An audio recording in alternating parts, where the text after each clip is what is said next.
Alors cet empêchement de la confession de la foi publique et des institutions chrétiennes dans les constitutions nationales ou fédérales constitue donc un acte officiel de paganisation ou d'athéisation des États. Au nom toujours du prétendu bienfait de la séparation de l'Église et de l'État. Ce qui revient à dire par la séparation en fait, de l'État avec l'Église. L'Église a toujours existé, même en tant que telle, en tant que soleil, en tant qu'expression, en tant qu'expression de Dieu, et dialogue de Dieu, et institution divine. Voilà. Même si Jésus fonda son Église dans le cadre du Nouveau Testament, mais Dieu étant éternel. Oui, encore insister là-dessus pour dire qu'il ne faut pas refuser l'Ancien Testament comme certains le prétendent sur Internet aujourd'hui. Voilà, c'est ridicule. Les patriarches, les prophètes de l'Ancien Testament font partie de l'Église. D'ailleurs, Jésus ira les rechercher dans les enfers pour les ramener lors de sa... Je vois mal Noé ne pas faire partie de l'Église. Non voilà, je vois pas... De même que Jérémie, de même que Ézéchiel, Daniel, oui. Isaïe... C'est ridicule de penser... Bon, c'est les régimationnistes, comme si on est en 2021, mais ça ressort. Pour dire c'est un passoire. Ce monde est une passoire du mal. La mémoire courte. Hein, et le pire, c'est qu'il y a des gens qui sont proclamés héros de la résistance qui font l'apologie de telle position. Je vois de qui tu veux parler. Ouais. Retournons à nos problèmes. Si bien en passant. Donc voilà, édification de structure et d'union internationale en dehors et contre l'unité de l'Église catholique romaine. Le mondialisme et supranationalisme est dû et autorisé à partir du moment où, comme je disais tout à l'heure, les nations en tant que particularité ne se convertissent plus au message unique de Dieu Jésus. Donc ça permet politiquement de construire des métastases cancéreuses, politiques, supranationales, puisque les particularités que sont les nations sont... On évacue leur conversion, donc on les châtie et elles deviennent l'esclave de structures supranationales. L'ONU, l'OMS qui sévit actuellement, etc. Oui. Pour le bien commun. Ouais. Donc, toutes choses qui ont opéré la stabilisation définitive de la grande apostasie. C'est évident que quand on exclut Dieu de la sphère publique, c'est le diable qui prend sa place. Le diable et sa propre organisation. Donc nation, anti-nation, père, mère, voilà, c'est tout le contraire. Il utilise tout le contraire. Voilà. Donc noyer le un dans le grand tout, avec toutes ces fausses doctrines, il a pollué l'âme de pseudo-philosophes. Et voilà, on en est là. On constate. Alors dites pas que c'est pas du journalisme, c'est évidemment du journalisme. Et on remercie la Bézins pour avoir écrit cet ouvrage. Après les pères de l'Église. Alors, donc c'est un châtiment. C'est un châtiment. C'est une stabilisation qui viendra juste avant l'avènement de l'Antéchrist, qui en sera le couronnement et le châtiment, en faisant sortir la contre-église du diable. D'ailleurs, on entend tous les gens qui sont francs-maçons ou membres de Hurloge, c'est-à-dire de Superloge, le dire à la télévision. Jacques Attali l'a écrit dans un bouquin, tous les membres de cette contre-église le disent ouvertement. Klaus Schwab dit qu'il faut plonger l'homme dans la 4e révolution industrielle avec le transhumanisme, en réunissant toutes les données santé et privées, toutes les données en les numérisant pour faire de l'homme un lobe chiffre. Et puis, ça, celui qui sera frappé du chiffre de la bête pour acheter et vendre. C'est ça, il y a une préparation. Il y a une préparation de terrain, voyez-vous, parce que l'Antichrist n'est pas une incarnation du démon. C'est un être humain comme vous et moi. Donc, du coup, pour défendre cet être de chair qui est maléfique, enfin, qui épouse toutes les idées du diable, mais qui n'est pas une incarnation du démon, il faut préparer le terrain. Il faut vraiment, voilà. Donc, du coup, tabula rasa, voilà. Après la conversion, il faut une apostasie est nécessaire pour pouvoir bien préparer le terrain. et monter des structures où d'ailleurs, d'où les délégataires de cette fausse philosophie d'humanisme internationalisé, c'est-à-dire la religion des droits de l'homme, annonce sans trop de problèmes, sans être inquiété, tout ce qui nous pend au nez après-demain ou après-après-demain. C'est formidable. Donc le grand obstacle à la radicalisation dans les âmes de cette apostasie universelle des nations, qui est d'ores et déjà un fait établi, restait, je dirais, l'Église catholique elle-même. Elle reste quand même, puisque nous en sommes. Donc on vous parle au nom de ça. Mais évidemment, nous ne sommes rattachés à aucune congrégation, si ce n'est à l'Église catholique elle-même. C'est pourquoi Satan, par ses suppôts, non content d'avoir réduit grandement sa liberté apostolique et charitable à l'extérieur, donc la liberté apostolique et charitable de l'Église, eh bien, par des lois et des dispositions sociales autant impies qu'injustes et illégitimes, a cherché à la miner de l'intérieur par des pasteurs dépravés, par de faux pasteurs, selon le programme explicite de la franc-maçonnerie. Citation. Voulez-vous révolutionner l'Italie ? Cherchez le pape dont nous venons de faire le portrait.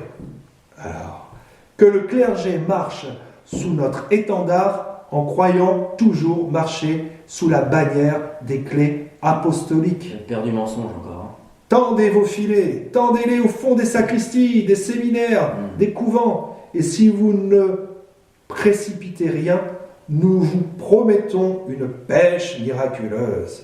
Vous pêcherez une révolution en tiare et en chape, marchant avec la croix et la bannière. Alors, ce sont les actes de la haute vente qui ont été piqués, saisis dans les états pontificaux, sur un bonhomme foudroyé, et donc publié sous la demande expresse de Pie IX par Crétino-Joly. C'est Jacques Crétino-Joly. Il est cité à plusieurs reprises dans cet ouvrage extraordinaire qu'est La conjuration antichrétienne de Monseigneur Henri de Lassus. Voilà. Et ça, je vous recommande de l'avoir. Oui, la conjuration antichrétienne, il faut absolument la lire. C'est une explication, on rentre dans les détails. Il y a vraiment des faits historiques et des citations de tous ceux qui ont fomenté cette infiltration au sein de... Et Dieu, dans son extrême générosité, permet que certains de ces soldats, grâce à des documents et des sources avérées, révèlent ça à tous, publiquement. C'est ce qu'on fait, c'est ce qu'on est en train de faire. Tout à fait. Monseigneur Henri de Lassus l'a fait en 1910, cet ouvrage. Il a été évidemment, je pense, combattu par la franc-maçonnerie. Il y a certains, d'ailleurs, animateurs de chaînes de télé, je ne sais plus comment il s'appelait celui-là, qui a fait une émission sur la franc-maçonnerie en attaquant Crétino-Joly. En disant, oui, on sait le conspirationnisme, déjà, de l'Église catholique, et les fameux documents, avec je ne sais plus... Keller, qui était là, le chef du Grand Orient de France, la franc-maçonnerie, ils sont toujours décontractés quand ils ont pris la main dans le sac. C'est le comble de la fourberie. Ils sont toujours sûrs d'eux, et fiers d'eux et dominateurs. Donc ils sont très calmes quand ils exposent ces faits-là. Bref. Alors... Cela encore devait être une caractéristique du temps de la fin du monde selon la prédiction qui en a été faite dès le 1er siècle dans le seul document écrit par les apôtres en dehors des livres du Nouveau Testament. Je l'ai, moi, qui date du 19e siècle. La Didaché. Ouais, je la ramènerai. Ouais, c'est bien. Ça m'a été offerte par un ami, un chevalier, malheureusement musulman, un peu chrétien, mais enfin... Oui, un peu bizarre. C'est dommage pour l'instant. Mais enfin, c'est la Didaché ou doctrine des 12 apôtres. En sa conclusion, c'est dans le chapitre 16, je crois, la Didaché. Dans les derniers jours se multiplieront les faux prophètes, les corrupteurs, les brebis, entre parenthèses, ça doit être là les uns qui le met, les évêques, se changeront en loups et la charité se changera en haine, car lorsque l'iniquité aura augmenté, ils se haïront. se persécuteront et se livreront. Et alors apparaîtra celui qui doit tromper le monde entier en se faisant passer pour le Fils de Dieu. Il fera des signes et des prodiges, et la terre sera livrée entre ses mains, et il opérera des iniquités telles qu'il n'y en a pas eu dans les siècles antérieurs. Ça fait frémir. On va le développer ça au 6e chapitre de l'Antéchrist. Alors les créatures humaines passeront par un feu de probation, et beaucoup seront scandalisés et périront. Ceux néanmoins qui persévéreront jusqu'à la fin dans la foi seront sauvés de ce maudit. Alors apparaîtront les signes de la vérité, l'ouverture des cieux d'abord, le son des trompettes ensuite, et la résurrection des morts. Alors le monde verra le Seigneur venant sur les nuées du ciel. C'est de qui ça ? Ça c'est dans la Didaché. Dans la Didaché. Je crois que c'est dans chapitre 16. C'est à la fin de la Didaché. C'est intéressant, hein. Jusqu'à la fin, dans la foi, seront sauvés de ce maudit. Ça répond en fait, ça fait écho avec notre Seigneur Jésus-Christ qui a dit quand je reviendrai à la fin sur le monde, retrouverai-je encore la foi. Voilà. Ça quand je reviendrai, trouverai-je encore la foi. C'est ça. Il n'est donc pas étonnant que l'Esprit Saint ait qualifié le temps précédant l'avènement de l'Antéchrist d'un mot, la disette. D'accord ? Non pas matériel, parce que les supermarchés sont pleins. Vous trouvez des bons ouvrages de doctrine théologique prophétique dans les rayons du Furet du Nord, vous pouvez toujours rêver. D'ailleurs, c'est pas anodin que cet ouvrage d'Antéchrist de la Mézin ne soit pas trouvable dans les librairies. Ça vous prouve bien qu'il y a un petit problème.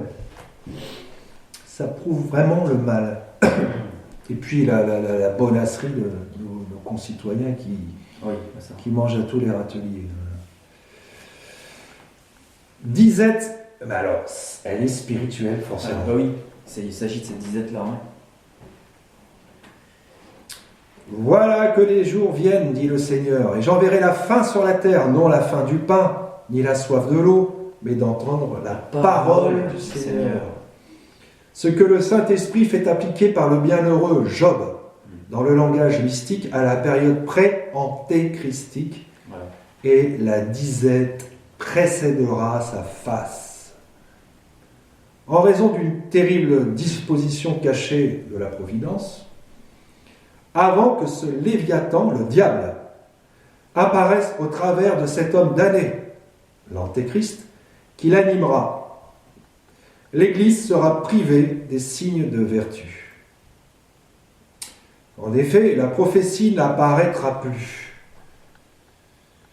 Enfin, là, on se fait les échos de la prophétie à nos modestes niveau. Oui, mais notre intelligence, elle adhère à ce qu'enseigne l'Église. Et c'est notre façon, justement, de faire partie de l'Église. Que de vous divulguer tout ça. Par exemple, pratiquant tous les jours aussi.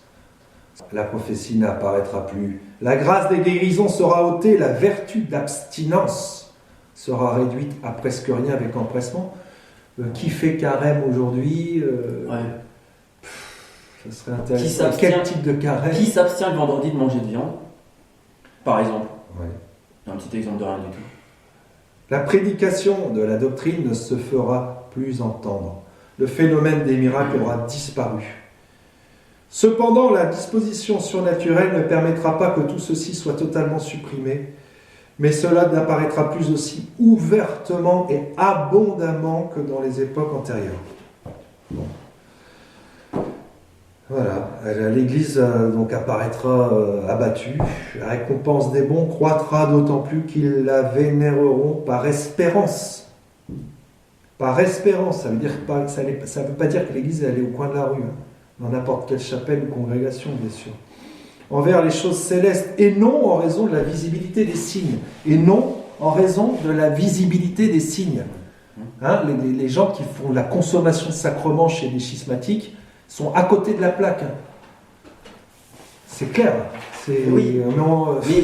D'ailleurs, je m'adresse à ces gens-là. Prenez l'exemple, puisqu'on parlait des martyrs des 3e siècle, vite fait comme ça, du martyr de saint Herménégilde, qui a refusé, alors qu'il était emprisonné par son propre père, qui avait épousé justement l'hérésie arienne, donc c'était un bon arien dans les deux sens du terme, eh bien, il a refusé de consommer, c'est un terme Égide, il a refusé de consommer une Eucharistie validement consacrée par un évêque arien. Et cela, chers amis, le jour de Pâques, parce qu'il fallait communier le jour de Pâques, et l'évêque arien lui dit « communie », et Herménégilde, lui, il a dit non, ça lui a coûté la tête. Ça doit nous donner du courage un peu aussi à témoigner. Surtout que comme il n'y a plus de visibilité des signes, donc l'esprit des mauvais aura de plus en plus de puissance, d'efficacité. Je veux dire, les gens deviendront de plus en plus pollués, vulgaires, décentrés, prévaricateurs, d'autant plus vite que il y aura plus de il y aura cette éclipse. C'est ça. Donc les gens qui auraient encore la volonté de se reverticaliser négligeront de rechercher les biens invisibles qu'elle promet quand ils n'y seront plus maintenus par la visibilité des signes. On n'a plus d'hiérarchie. Non. Il n'y a plus de pape là. Ben non. Ouais. Ils négligeront de rechercher les biens invisibles.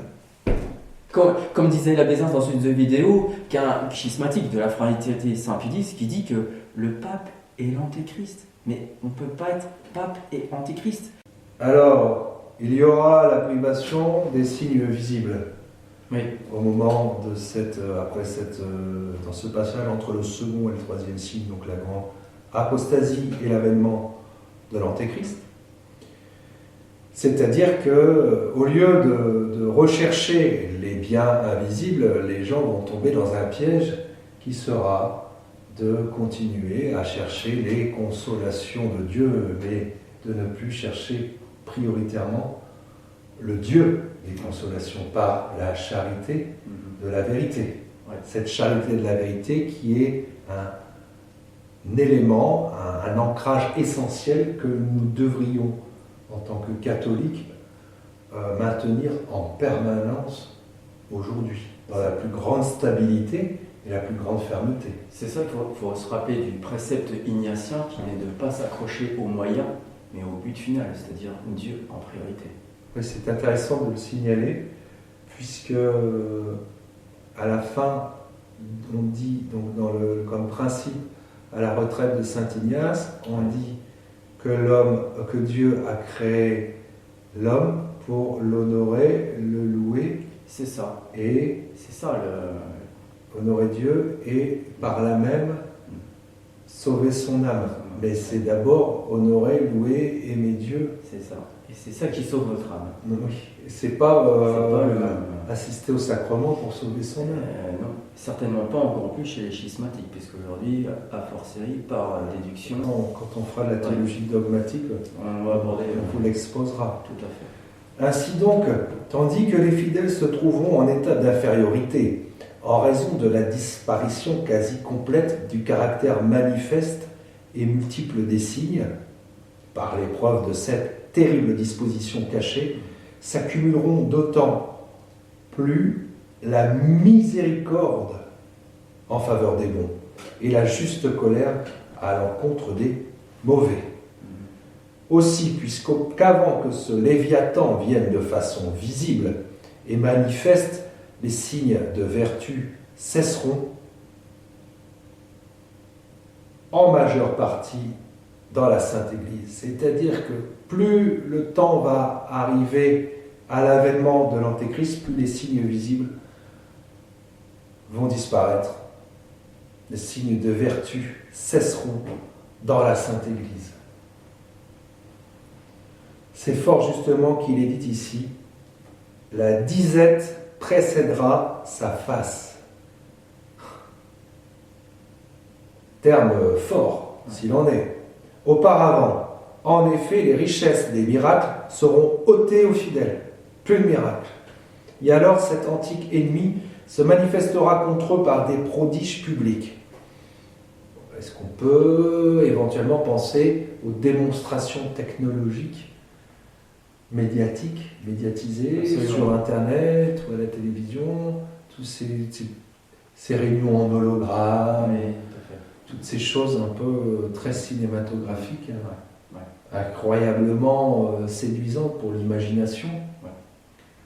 Est-ce que c'est ça ou est-ce que ce sera encore plus incroyable? En tout cas, il y a beaucoup de découvertes technologiques qui nous sont cachées pour le moment, mais qui sont opérationnelles. C'est juste. La disette précédera sa face. D'ailleurs, la disette précédera sa face. Dans le catéchisme de Limus contre le modernisme, déjà Saint Pie X, déjà aussi dans son encyclique Pacem Regis, il dit aussi déjà que les vertus parmi les prêtres, c'est déjà bien infiltré. Le mal est déjà bien infiltré dans l'Église, quoi. Donc, mais on reviendra dessus sur cette encyclique, sur ce catéchisme. Donc nous serons complètement désemparés par rapport à un pouvoir terrestre manifeste au sommet de sa manifestation, de son apothéose. Ouais. C'est-à-dire qu'à mesure que l'Église perdra toutes ses vertus, le mal grandira, mais c'est cet effet paradoxal, c'est que plus grande sera la chute du chef de cette armée ténébreuse, qu'il soit vaincu de façon d'autant plus forte et plus louable par les fidèles qui, eux, seront sensibles. Alors, on peut se poser la question comment faire, mais vous avez tous les conseils évangéliques, vous avez tout le catéchisme, la spiritualité. Peut-être qu'on donnera des indications, un mode de survie spirituelle, grâce au Père de l'Église ou au Saint Docteur, pour aider ceux qui nous suivent à tenir le choc, à tenir bon. Parce que c'est vraiment terrible, terrible, terrible. Sans signe, dès le désert précédera sa face, on n'aura plus que la charité de la vérité. Les messes n'existeront plus.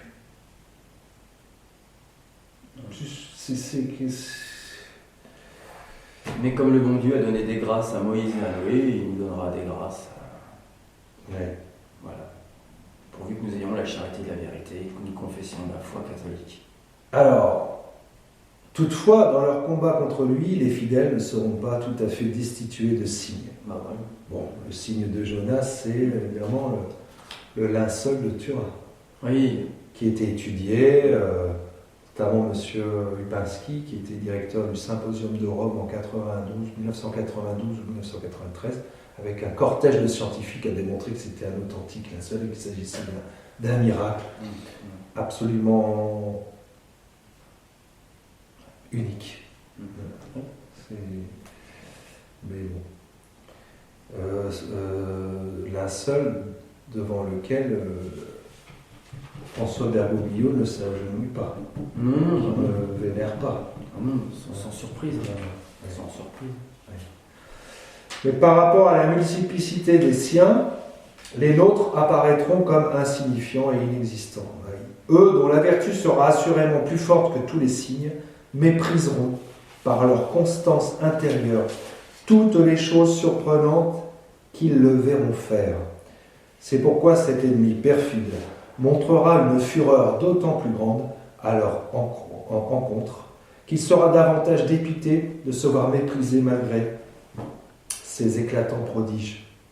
Il rassemblera donc toutes ses forces en vue de leur perte, et il réunira tous les réprouvés en une dureté unanime pour s'attaquer aux fidèles, afin de pouvoir d'autant mieux exercer sur eux sa cruauté que ceux qui aspirent à agir perversement formeront un corps dont les membres n'auront aucune discordance entre eux. La technique du diable, c'est d'unir ce que Dieu a séparé et de séparer ce que Dieu a uni. C'est-à-dire que là, tous les fils adoptifs du démon seront unis dans leur haine envers la vertu, et notamment ceux qui l'affichent et la revendiquent. Ce qui peut d'ailleurs se laisser pressentir, et ce qui se vérifie lors de nos échanges avec nos concitoyens, si je puis m'exprimer ainsi. C'est très très difficile, ça devient tendu. C'est le moins qu'on puisse dire. Hein? Ce qui correspond encore au message de Notre-Dame à la Salette. Allez, les enfants chéris, que votre zèle vous rende comme des affamés pour la gloire et l'honneur de Jésus-Christ. Combattez, enfants de lumière, vous, petit nombre qui y voyez, car voici le temps des temps, la fin des fins. L'Église sera éclipsée, le monde sera dans la consternation, mais voilà, Enoch et Élie, remplis de l'Esprit de Dieu. Elle n'a pas dit, voilà un grand pape ou un grand monarque, là. Non, je crois pas, non. C'est vraiment Enoch et Élie, là. C'est Enoch et Élie. Ce qui correspond d'ailleurs à la prophétie d'Apocalypse aussi. Voilà. Donc, mais voilà Enoch et Élie remplis de l'Esprit de Dieu. Eh bien, pour que Élie et Enoch, patriarches et prophètes de l'Ancien Testament, soient envoyés par Dieu, c'est que l'institution ecclésiale doit se trouver dans un état de délabrement particulièrement avancé. Certes. Or, dans une éclipse, le soleil demeure, bien sûr, visible en lui-même, puisque les consubstantiel à Jésus-Christ, l'Église. Et Jésus est éternel. Eh bien, on n'en apercevra plus la visibilité. Temporairement, il n'y aura plus la visibilité. Ainsi en est-il à présent de l'éclipse de l'Église militante, selon la si belle image de Notre-Dame. Oui, c'est ça. Ce qui correspond aussi à ce que dit abruptement, sans démonstration antérieure ni justification subséquente, comme quelque chose qu'il considérait donc comme certain et évident ou allant de soi, le chanoine Arminjon, dans son livre Fin du monde présent et mystère de la vie future. Au moment où la tempête sera plus violente, où l'Église sera sans pilote, donc,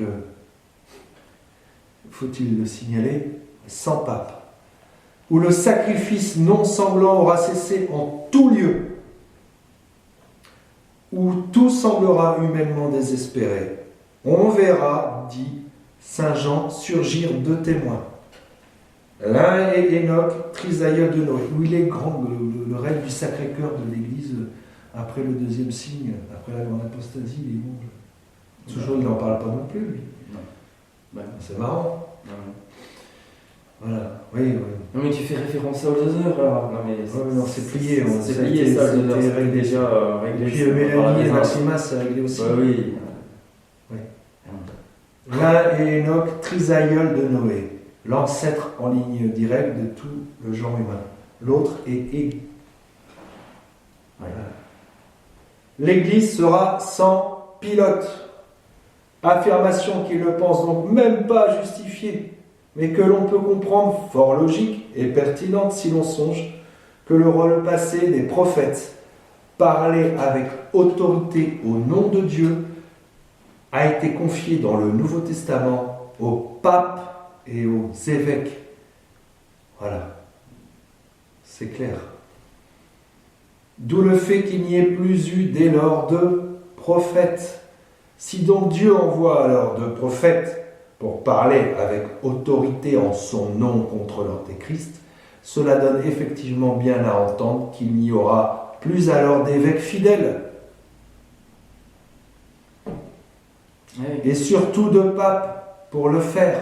Et dès lors que l'Église sera donc bien sans pilote. Et c'est là qu'on ne peut pas confondre des évêques.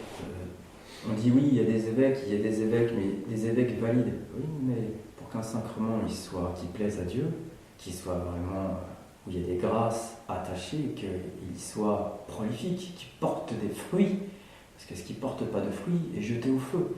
Donc pour que ça porte des fruits, il faut que ça soit aussi licite. Donc on peut y avoir des évêques valides, mais illicites. Or, ce qui compte ici, c'est la licéité aussi, c'est la charité. Il faut que ça soit validement, évidemment, de soi, évidemment. Mais ça, c'est la base de la base. Mais ce qui, je veux dire, ce qui donne la vie, c'est la licéité, c'est la charité. Donc un évêque qui n'est pas licitement sacré, qui est schismatique, Et donc les abbés qui en découlent de ce sacre acatholique, eh bien, ça vaut rien. Il ne faut pas y aller, il ne faut pas laisser ça. C'est tout. On n'a pas le droit de communier avec des schismatiques. On n'a pas le droit. Je veux dire, la fraternité Saint-Pédis, par exemple, parce que l'abbé Zins en a déjà parlé, c'est pour ça que je me permets de le dire, mais pas que. La fraternité Saint-Pédis, qui reconnaissent un imposteur comme pape et qui le revendiquent et qui tire à boulet rouge sur ceux justement qui disent mais si, regardez, un pape qui a perdu la foi n'est pas un pape, et c'est logique. Voilà, le pasteur il ne peut pas faire perdre ses brebis, sinon c'est pas le pasteur, s'il fait perdre ses brebis on est bien d'accord, c'est tellement simple à comprendre quand vous voyez la phrase Saint-Pédis qui déclare que comme quoi, eh bien, c'est un pape et on n'a pas se déclare schismatique et nous on n'a pas le droit de communier avec ces gens-là, d'être en commune union. La communion c'est ça, d'être en commune union avec un imposteur. Sinon on commet le sacrilège de Judas qui va communier avant de trahir notre Seigneur Jésus-Christ. Voilà. Alors pourquoi l'Église se retrouve sans pilote? Parce qu'on est à la fin. Oui. Parce que à cause de l'apostasie générale. Voilà. Et de croire que dans un tel climat, il pourrait y avoir une intervention miraculeuse de Dieu pour rétablir la royauté et la papauté, c'est vraiment manquer cruellement de foi. C'est ça. Je signale que Jérémie, qui a été contacté par Dieu, à qui Dieu a demandé de communiquer ses prophéties à ses proches, lui a dit aussi, ils ne te croiront pas. Et donc, ils ne te croiront pas, et donc il se passera ce que j'ai dit qu'il se passerait. Bon. Donc c'est compliqué. C'est très très compliqué de se mettre à la place de Dieu, c'est impossible de se substituer à Dieu pour prévoir l'avenir et poser des choses qui nous arrangent. De même que lors du schisme d'Orient, il y a eu donc la chute de Constantinople qui arrive comme un châtiment. Alors je ne sais plus le détail, mais un prêtre a prié pour avoir des explications. Il a tellement fait de supplications que Dieu lui a donné les raisons du châtiment que l'Église d'Orient allait encourir avec la chute de Constantinople et l'invasion des musulmans, comme un châtiment. Il a bien reçu les grâces de connaître les causes, mais jamais parce que Dieu lui a signalé ces causes, le châtiment n'est pas arrivé. Voilà, donc le nombre, cette histoire de dire oui, mais il y a un petit nombre, le petit nombre. C'est pas parce qu'il y a un petit nombre de catholiques que Dieu ne va pas laisser réaliser le plan global, le jugement des nations, qui n'est pas le jugement particulier, et que le châtiment et que les plans divins ne vont pas se réaliser tels qu'ils ont été prédits. Tout à fait.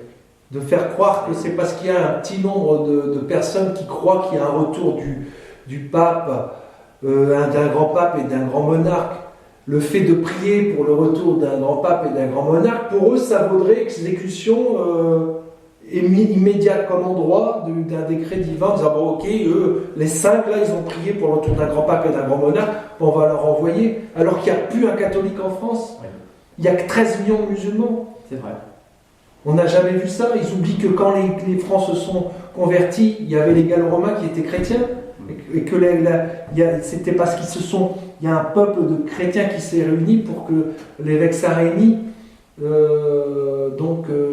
fasse de Clovis le premier roi de France. Ça s'explique le Forum Michael. C'est pour ça qu'il faut aller regarder les explications et les sources sur le Forum Michael. Et pour redire encore l'histoire que l'abbé a déjà expliquée, qu'on a certainement revisité dans nos 5 vidéos, il y a un exemple qui est frappant, c'est l'histoire de Noé.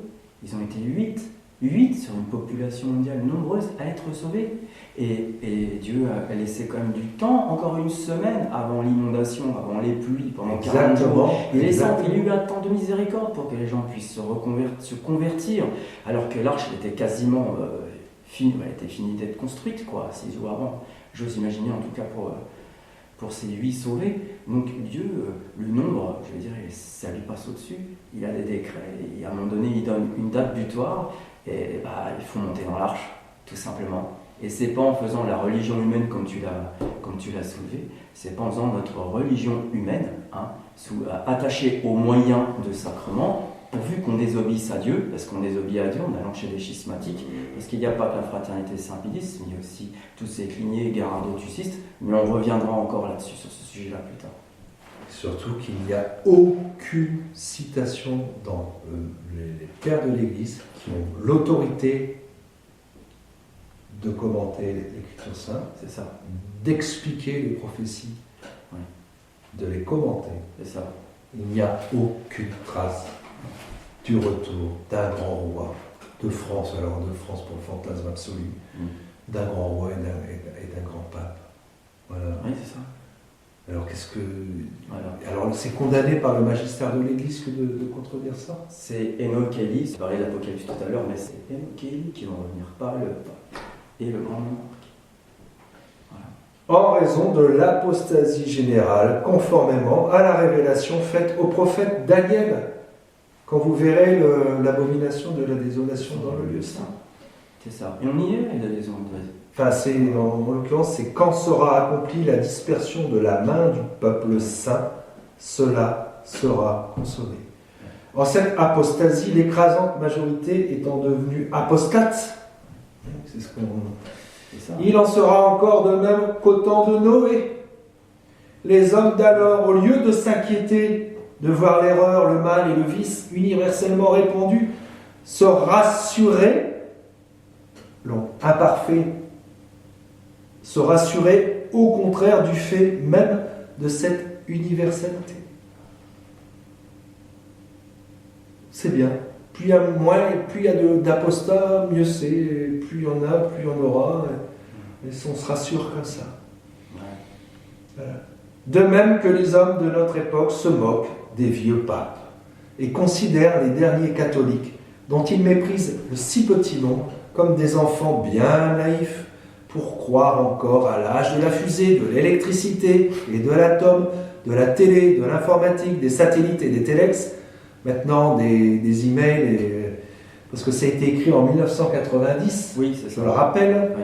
Donc là, on est en 2021, donc on est dans les SMS qui font le tour du monde en une seconde. De même, les hommes d'alors se gaussaient-ils de l'incroyable crédulité et naïveté du pauvre vieux Noé, construisant un immense bateau de grandeur disproportionnée et si loin de la mer, parce qu'il avait soi-disant eu révélation divine d'un grave danger menaçant la terre. Dieu, si seulement il existait, allait-il châtier toute l'humanité? Mais non, Dieu est trop bon, il n'est pas justice, il n'exerce pas sa justice, il est que miséricorde. Dieu est trop bon pour condamner les LGBT, les boîtes de nuit, les machins, toute la cuisine de viande. Il n'est pas, non. C'est ça.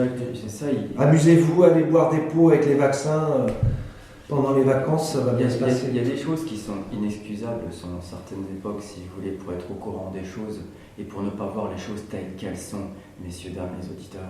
Si vous voulez, parce qu'à une certaine époque, quand en 70 ou en 65, on ne savait pas encore, on ne voyait pas tout, qu'en fait il y avait un imposteur au Vatican, Paul VI, El Sarandeur, Roncalli, etc. C'était trop difficile pour s'en apercevoir. Puis de croire qu'un pape un pape qui ne l'est pas, on vit ça, c'était difficile, on l'imagine, parce qu'on n'avait pas presque plus toutes les pièces en main à cette époque. Il n'y avait pas non plus, comme tu as dit, Internet, etc. Enfin, tous ces matériaux qui véhiculent et qui nous permettent de voir, de constater qu'aujourd'hui, eh bien, à un moment donné, il faut arrêter de se taper la tête contre le mur. Si le mur il est là, voilà. Donc s'il n'y a pas de pape, il n'y a pas de pape. Je veux dire, aujourd'hui, tout démontre, c'est facile d'aller se renseigner là-dessus. C'est inexcusable. Alors ils se rassuraient, les contemporains de Noé, ils se rassuraient de ce que tout le monde en faisait autant. La psychologie de foule, la psychologie des masses. Des masses ou des masques, en fait. Ouais, un peu les deux, quoi. Quand on voit que les gens font du vélo avec des masques, ils sont volant de leur voiture avec des masques. Ils sont contents de le faire avec le masque. Parce que si tout le monde le fait, c'est que c'est bien. Bah voilà, c'est ça. Si tout le monde saute du haut d'une falaise, c'est qu'il faut sauter du haut d'une falaise. C'est évident. C'est évident. Alors, et le malheur pour eux fut que, à la différence des Ninivites qui crurent à la parole du prophète Jonas et écartèrent le danger en faisant pénitence, ceux-ci ne crurent en la révélation divine qu'au moment où le déluge leur tomba dessus. Ah, si on avait su. Ah bon, l'heure, c'est plus l'heure. Après l'heure, c'est plus. 8 personnes en raison de leur foi en Dieu. 8 personnes qui disaient. Oui, 8 personnes, oui. Qui ont été très certainement traités de fous par le reste du peuple. Hein. Oui, forcément, bien sûr. Bah oui, vous êtes peu nombreux, vous avez tort. Regardez, nous on est en masse, on n'a pas tort. Il y a les mysticos-dingos qui sont bons pour l'hôpital psychiatrique, et puis il y a les gens qui croient que le vaccin c'est pour ton intérêt. Mais Jésus il était tout seul, et d'ailleurs on l'a traité de fou aussi. Hein. Il y a eu des fous. Oui, ah bah. Alors, voilà. L'élève n'étant pas au-dessus du maître, ça ne nous dérange pas d'essuyer les colibés et les lazis.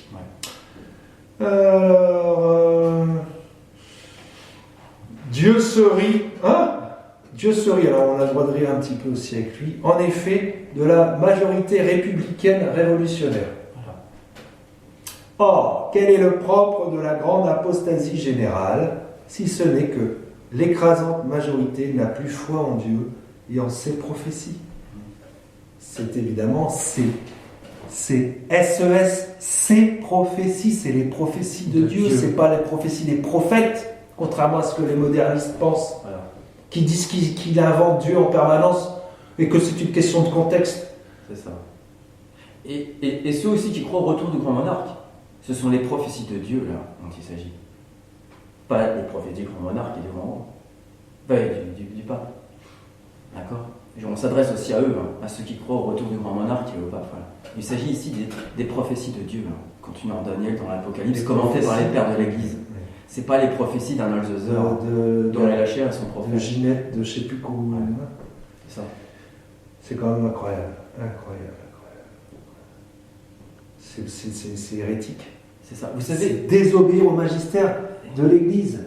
Il n'y a que les pères de l'Église qui ont le droit d'interpréter les prophéties de Dieu qu'il confie à des hommes provisoirement. Dieu peut leur retirer le don de prophétie. C'est selon son bon vouloir. Et il y a non, il y a des révélations privées, il y a des machins, ils se targuent, ils se gossent dans des salons et dans des conférences publiques. Ils font des milliers de vues sur Internet. Des milliers de vues sur Internet. C'est incroyable. Vous savez, chers amis, la porte est étroite. Et pour passer sur la porte, il faut s'abaisser. Il faut être humble. Et l'humilité, vous savez, c'est d'embrasser la vérité. Et la vérité, elle est pleine, pure et entière. On ne doit pas avoir des œillères, messieurs, dames. Donc on ne doit pas s'arrêter à des prophéties humaines sous prétexte qu'elles sont humaines et qu'il faut être ouvert au monde. Dieu est venu dans ce monde, mais il n'aime pas le monde, vous savez. Donc il faut vous repencher un peu sur du Saint Jean de la Croix. Lisez plutôt ça. Lisez plutôt, ne perdez pas de temps à lire des prophéties d'Althusser, etc. Lisez plutôt les pères de l'Église. Lisez Saint Jean de la Croix. Lisez les histoires des pères du désert. Vous allez apprendre ce que c'est que l'humilité et la vérité. Voilà, c'est le seul conseil que je peux vous donner. Lisez la sagesse aussi dans la Bible. Excellent. Lisez la sagesse. Le sage se tient sous le figuier. Il est stable sous le figuier. Donc, comme l'écrasante majorité ne croiront plus en Dieu va être apostate, le déluge antichristique la suivra immanquablement. Les deux premiers signes précurseurs de la fin du monde étant donc manifestement un fait accompli, l'évangélisation sur toute la terre, la grande apostasie. Il est bon, avant de nous pencher sur la suite par la suite, sur l'intervalle entre le second et le troisième signe, bon, l'évangélisation c'est fait, la grande apostasie c'est fait, là on est entre le deuxième et le troisième signe. Voilà. Donc on va étudier la prochaine fois l'intervalle, cet intervalle que nous traversons. Là on est vraiment là, on est dans notre temps là. Ça, les grandes évangélisations jusqu'au début du XXe siècle, la grande apostasie, à 1965,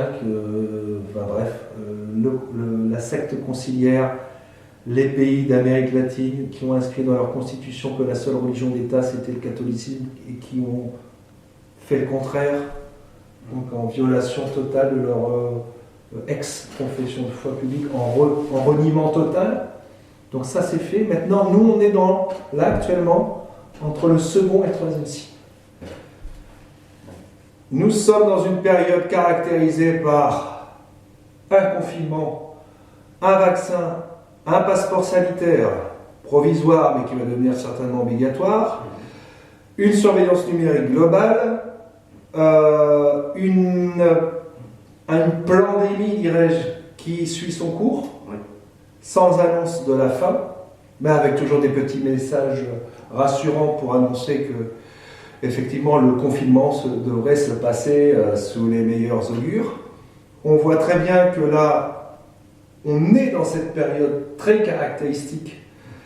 On nous parle de grand reset avec le Forum Davos international dirigé par Klaus Schwab, qui annonce une 4e révolution industrielle. Donc on voit qu'il y a un faisceau d'indices qui correspond justement à cet intervalle entre le 2e et le 3e signe. Eh bien, nous donnons rendez-vous à nos auditeurs aux internets pour le chapitre 4, c'est-à-dire le temps de la fin du monde. Je te remercie Alex. Merci. Et puis je vous dis à très bientôt. À très bientôt, que Dieu vous garde.